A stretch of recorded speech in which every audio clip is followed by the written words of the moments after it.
পূর্বস্থলী ১ নম্বর ব্লকের শ্রীরামপুর পঞ্চায়েতের অন্তর্গত বিদ্যানগর কালীতলা বাজারে এসে বৃহস্পতিবার তৃণমূল কংগ্রেসের বর্ধমান পূর্বের জেলা সভাপতি তথা বিধায়ক রবীন্দ্রনাথ চট্টোপাধ্যায় এবং রাজ্যের মন্ত্রী স্বপন দেবনাথকে কবিগানের মাধ্যমে তীব্র কটাক্ষ করলেন বর্ধমান পূর্ব লোকসভা কেন্দ্রের বিজেপি প্রার্থী অসীম সরকার।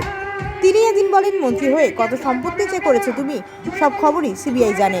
কোথায় আছে তোমার ভূমি? রবীন বাবু হও, স্বপন বাবু হও, সিবিআই সবই জানে।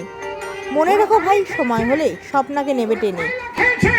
ওরা গরু পাচার করেছে, এতেও আমার ব্যথা লাগতো না। ওরা আমার হিন্দু নারীর ইজ্জত নিয়েছে শাহজাহানদের দিয়ে। একটা শাহজাহান বাংলায় কি আছে? আছে হাজার হাজার। ওরা কত জেলাতে মিলাইছে ওরা শাহজাহানের বাজার। শাহজাহানের বাজার,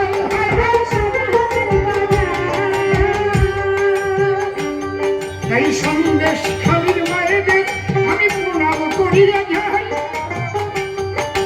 বাংলা মায়েরা জেগে ওঠে, নিবেদন জানাই যাই, নিবেদন জানাই যাই, উনি লক্ষ্মীর ভান্ডার দেয়। আপনি একদম সুস্থ মাইন্ডে একটু বাড়ি গিয়ে চিন্তা করেন, কুল মাইন্ডে ঠান্ডা মস্তিষ্কে বাড়ি দিয়ে একটু শুয়ে পড়ে আপনার স্ত্রীকে নিয়ে একটু বলুন, আচ্ছা যেদিন প্রথম মায়েরা ছোট বাজাও, যেদিন প্রথম মায়েরা সন্দেশখালী ঝাঁটা নিয়ে লাঠি নিয়ে বেরিয়েছিল, তার পরের দিন ওনার যাওয়া উচিত ছিল কিনা? মা তোমরা এইভাবে বেরিয়েছো কেন? আমি তো মামাটি মানুষের মুখ্যমন্ত্রী, বলো মা তোমাদের কি হয়েছে? বলা উচিত ছিল কিনা বলেন, বলেন, কথা বলেন। যদি এতটুকু মানবতা থাকতো, এতটুকু মনুষ্যত্ব থাকতো, ওই নির্মমতা বন্দ্যোপাধ্যায় যেত। উনি জানেন শাহজাহানেরা না থাকলে আমার গদিকে যাবে যে চলে। হিন্দু নারীদের নেতা দিয়ে ঘুরে যায়, পিছে বানাবে বলে, পিছে বানাবে বলে।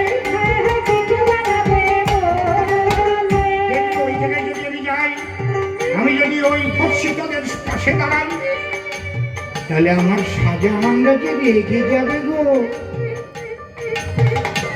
এখনো গেছে, বলছে ওই মায়েরা নাকি বহিরাগত, ওখানে ধার করে নিয়ে এসেছে।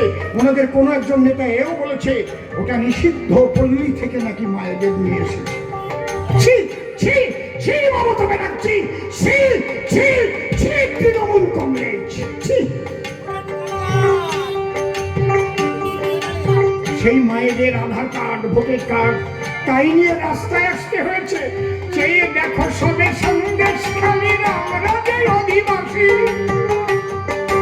ওরা বলেছে দূর হবে নাকি, ওরে আমরা মায়েরাই আসি, আমরা মায়েরাই আসি।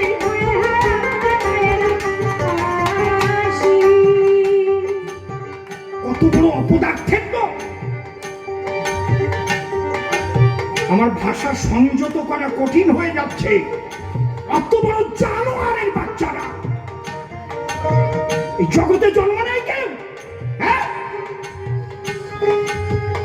যারা সুন্দরী সুন্দরী রমণীদের বেছে বেছে হিন্দু নারীদের রাতের অন্ধকারে নিয়ে রাতের পর রাত ধর্ষণ করেছে, তাদের হায় হায় হায় রে, তাদের বলার জায়গা ছিল না। এই প্রশাসনের কাছে গেলে কেস নেয়নি। প্রশাসন মনে রাখবেন, মনে রাখবেন আপনারা যারা যারা সন্দেশখালীতে প্রশাসন ছিল, বিভিন্ন জায়গায় যারা যারা এখনো মিথ্যা কেস দিচ্ছে বিজেপির নামে, মনে রাখবেন লাল ডায়েরিতে তাদের নাম লিখে রাখা হচ্ছে। এর আপনি কিন্তু জবাব পাবেন, সাহস পাবে না। আমার দাদা ভালো কথা বলছে, ওদের মার খেয়ে হাসপাতালে ভর্তি হচ্ছে, দরকার হলে ওরা যদি মারতে আসে ওদের মাথা ভেঙে দিয়ে জেলে গিয়ে থাকবো 3 মাস, তাও ভালো, সম্মান দিয়ে থাকবো। বিজেপি আপনার সঙ্গে থাকবে। আর নয়, 18 দেখেছি, 19 দেখেছি, দেখেছি এখন সে বাংলাটারে ভরিয়া দিয়েছে কেমন সন্ত্রাসে। এটা নাকি আমফান ঝড়ে ঘর ভাঙা দেবে, কেন্দ্র দিল যে টাকা, কেন্দ্র টাকা দিয়েছে ওরা কি বলছে 100 দিনে শ্রমিকের টাকা ওই রাক্ষসী করলো ফাঁকা। হায় হায় রাক্ষসী করলো ফাঁকা, হায় হায় রাক্ষসী করলো ফাঁকা। আমি আপনাদের দুটো প্রশ্নের জবাব শিখিয়ে দিয়ে যাচ্ছি। ওরা কিন্তু এসে বলবে, বন্ধুগণ আপনারা জানেন না এই কেন্দ্রীয় সরকার বাংলাকে বঞ্চনা করে চলেছে, দেখেন আমাদের 100 দিনের কাজের টাকা আটকে রেখেছে, এরকম বলে না? বলে না? আরে জবাব দেবেন। আরে কারো বাবার সাধ্য আছে নাকি কারো কোনো রাজ্যের টাকা কোনো কেন্দ্র আটকায় রাখতে পারে? তার জন্য কোর্ট আছে না, সর্বোচ্চ আদালত আছে না, সুপ্রিম কোর্ট আছে না? যাই না কেন? কেন যায় না? ওরা জানে মোরা করি আছে চুরি, কেমন এতে করে যাব? কোর্টেতে গেলে তদন্ত হবে, আমরা জেলেতে যে ঢুকিব। হায় হায় জেলেতে যে ঢুকিব, হায় হায় জেলেতে যে ঢুকিব। আর পর পাই বেড়াই আমরা লক্ষ মানুষ নিয়ে দিল্লির দরবারে যাব, আমরা ওখান থেকে একবার ভেঙে চুরে ছিঁড়ে উড়ে দিয়ে চলে আনবো। ডিসিও দিল্লি কুতো খেয়ে চলে এসেছে। হাজরামো খাবে নাকি? শোনেন ব্যাপারটা কি হয়েছে সেটা আপনারা জানিয়ে নেন। জানেন না তো আপনারা ঘটনাটা কি? যখন প্রধানমন্ত্রী দেখলেন, তার মন্ত্রিসভা দেখলেন যে কয়েক বছর যাবৎ পশ্চিমবাংলা 100 দিনের কাজে ভারতবর্ষের প্রথম স্থান লাভ করে। ওরা বড় বড় হোল্ডিং এ লিখে দিচ্ছে। ठीक बोलছি না बेटी बोलছি? कैसे कैसे होता है? ठीक है, एक काम करने पड़ेगा। क्या? ये सब जॉब कार्ड का साथ आधार कार्ड लिंक करने पड़ेगा।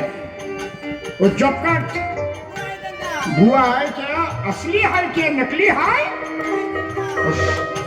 सब सबज में आ जाएगा। ठीक तो যেই আধার কার্ড লিংকের কথা কইছে আমার দিদিমণি রাগ হইছে। কেন কেন আধার কার্ড করতে হবে? গরিব মানুষ সবাই আধার কার্ড করে যাবে কি? ঠিক বলছি তো নাকি? লিংক করবে না? কেন করবে না? যেই আধার কার্ড লিংক করা আরম্ভ করা হলো, দেখা গেল 1,25,00,000 জব কার্ড ভুয়ো কার্ড বেরিয়ে গেল। কেমন লাগে? তখন কেন্দ্র বললো এই যে 1,25,00,000 জব কার্ডের টাকা এত বছর পর্যন্ত তোমরা নিলে, সেই টাকার হিসেব দিলে বাকি টাকা দেব। ঠিক বলেছে নাকি? কি 100 দিনের কাজের টাকা তুমি যবে হিসেব দেবে, কেন্দ্র তোমারে বাকি টাকা যে তবে বিলিয়ে দেবে। হায় হায় তবে বিলিয়ে দেবে, তবে বিলিয়ে দেবে। ঠিক তো? হিসেব দাও। দিদিমণি কি বললেন? এই তুই কে রে? প্রধানমন্ত্রীকে বলছি, তুই কে রে? তোকে হিসেব দিতে হবে কেন রে? প্রধানমন্ত্রী যদি বলে তুই কে রে, তুই হিসেব দিবি না কেন, টাকা দেবো তোরে? বলতে পারে না? ভদ্রলোকের ছেলে বলে ওই ভাষা দেয় না। আমাদের মতো গ্রামের ছেলে যদি থাকতো না, তাহলে ভাষা শুনতে পারতেন যে ওই রকম যদি বলতো তুই কে রে। আমরা যেমন কুকুর তেমন মুগুর, আমরা যে দিতে পারি।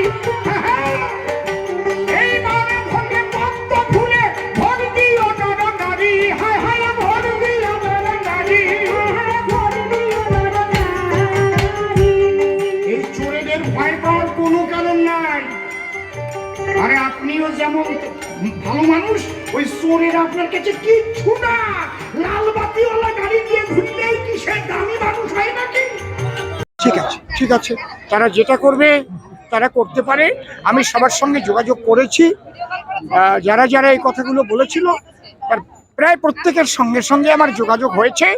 এটা ভারতীয় জনতা পার্টি বৃহৎ পরিবার, আপনি জানবেন একটা বৃহৎ পরিবারে ছোটখাটো অনেক কিছু হতে পারে, তার জন্যে ভাববার কিছু নেই। জনতা জনার্দন ভারতীয় জনতা পার্টির সঙ্গে আছে, আমার মোদিজির সঙ্গে আছে। ভোটটা তো মোদিজিকে দেবে, মোদিজি প্রধানমন্ত্রী হবে। এতে যদি পদ্ম ফুলে ভোট দিতে কারো আগ্রহ না থাকবে, তাহলে বুঝতে হবে সে ভারতীয় জনতা পার্টির শত্রু। নমস্কার।